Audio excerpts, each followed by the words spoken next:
Let's start with the rebuttal round. My fellow debater started with the speech with the word might. And might, the word might itself suggests that there is no surety, there are very chances, and there are probable reasons, and there are choices, which again proves the existence of free will. Further, there was this theory quoted by Dan Wegner and Thalia Wheatley. They proposed the feeling of wanting to do something was real, but there may be no connection between the feeling and actually doing it. Well, I can't agree on this statement, because if a person feels to do something, then the person will do something. But if the person is not feeling to do something, and if he or she does not have the proper determination to do that, he or she might not be successful in doing that. Take the example of it, like if you're having a test on Friday and you want to study, there's an external pressure on you that you have to test, but it doesn't mean that you will study. But if you have the feeling to study and if you have the urge to study, then you will study no matter what. Further, there was this line that you quoted, that scientists cautioned that the illusion of choice might only apply to choices that are made quickly and without much thought. I think that free will exists when we have time and when we have choices, so that we can analyze each and every choice of ours and take the decisions appropriately, not in a hurry. Because decisions taken in a hurry are the actions of a brain, and they are the reflexes and the stimuli that the brain has forced. They have just taken the actions in a hurry. So now I end my rebuttal speech with that. Beginning with my rebuttal, I would like to first raise the example of the pool table raised by my fellow debater. According to you, that you cannot create the same conditions to hit a ball on the pool table in the same manner that you did in the first time. I think that this is futile to quote, even because if we relate it to chemistry and chemical reactions, you want to say that chemical reactions won't happen even if the same specific conditions which they require are set. And I think this is it's a contradictory approach, because if we make the conditions for a chemical reaction to happen, for example to A react with B, and we set the same catalyst, the same temperature, they will react, and you can't do anything because there are the same conditions. You can't say that they won't react. Another thing that I believe is that my worthy opponents are mixing the randomness of free will with the decision-making process that goes in our mind. The neurological process, the psychological process with neural firings and changes in the neuron basic structure. I think the factors which decide which path we take during a situation, all of that is being covered under the blanket of free will, which is the availability of options. But if we actually have options, we use our brain to focus on which option will actually favor us, and like it would do our welfare in the future. We don't randomly choose any option. We don't do any free will. So this ends the rebuttal round, and now both the teams can pose questions to each other. The first question that I'd like to pose is, you quoted an example of an amoeba and how it chooses its food.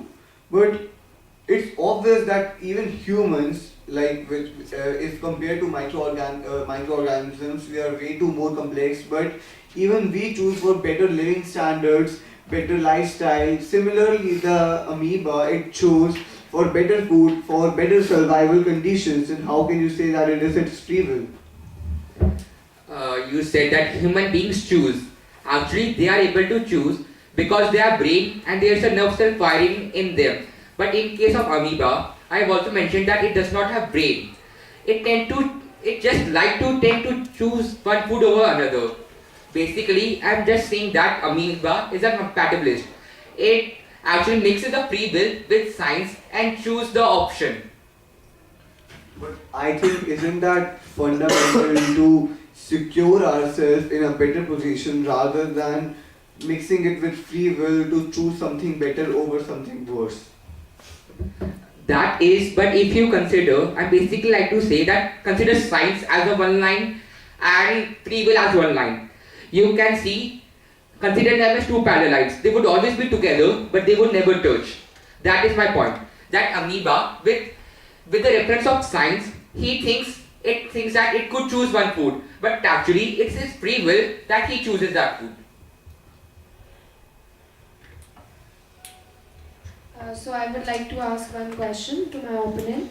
He stated this experiment which was done and the subjects were asked to choose one of the 5 white circles before they turn red. So they didn't have much time before they could choose any of the white circle because it will turn red. So there was no time to think upon that, and because of this their choices also reduced. Their choices lessen, and free will can't exist when the choices lessen. So what I believe is that all these science experiments which are done to disprove the existence of free will, they reduce the choices and they reduce the choices and the probable reasons and limits the choices. So I would like your opinion on that. Like, what do you feel about that? I've already answered this question in my constructive round that when there's a less time and we have less options, like we have to choose something like very quickly. We don't have much time to think. So on that there is the free will does not exist. Like scientists also have proven that all the decisions are not predetermined, but the decisions that are taken without too much of thought, that are predetermined. But if all these experiments that are conducted by the scientists and if they're limiting our choices, then you can't just say that free will does not exist because the condition is made in their favor. They're already limiting the choices themselves. If you want to prove something or if you want to disprove something, you have to take each and every choices available. But if you're already limiting the choices with yourself, then obviously you have come to a consensus and you already have proved everything. I'd like to answer this question. The point that you are raising, that they are limiting the choices and we don't have time to think, it is just to check whether what is the difference in the timings when human beings gain conscious when they are thinking about the situation, or when they have actually their subconscious mind, the part of the brain which is inaccessible, has actually decided. These experiments, the first of these was a limit experiment. I'm sure that you may have heard of it. The experiment, it was basically to check whether the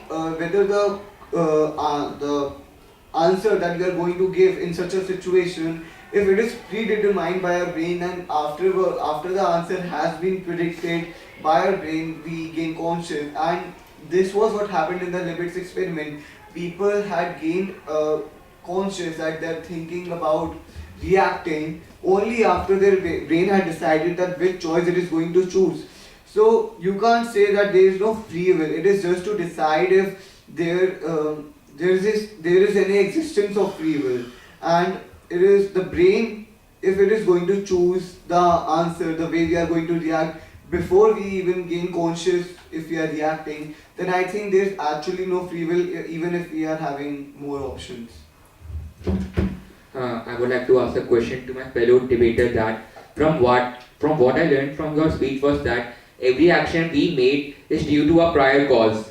But can you tell what could be the prior cause to the first action that ever took place? I think you're asking me to tell the prior action that took before Big Bang. But let me just tell you that Big Bang is not a thesis, it's a hypothesis. There's not complete 100% assurity that Big Bang happened. Maybe something else would have happened. And humans till now, we are not that advanced to believe that something had happened. Stephen Hawking, he himself has proved that Big Bang has been taken as the time period of the beginning of the universe. But I know that what you mean, that this is contradictory, because time goes and time has come for infinity and there is nothing before time. You are asking me to tell what was before time, but actually our hypothesis of Big Bang that we have assumed doesn't tell us that there is anything before the Big Bang. So actually, I can't tell anything that was before Big Bang because we assume that the time began with Big Bang for humans. So this is the end of the question answer round. Now we will move ahead to the consolidation and rationale, but we would like 1 minute for the preparation.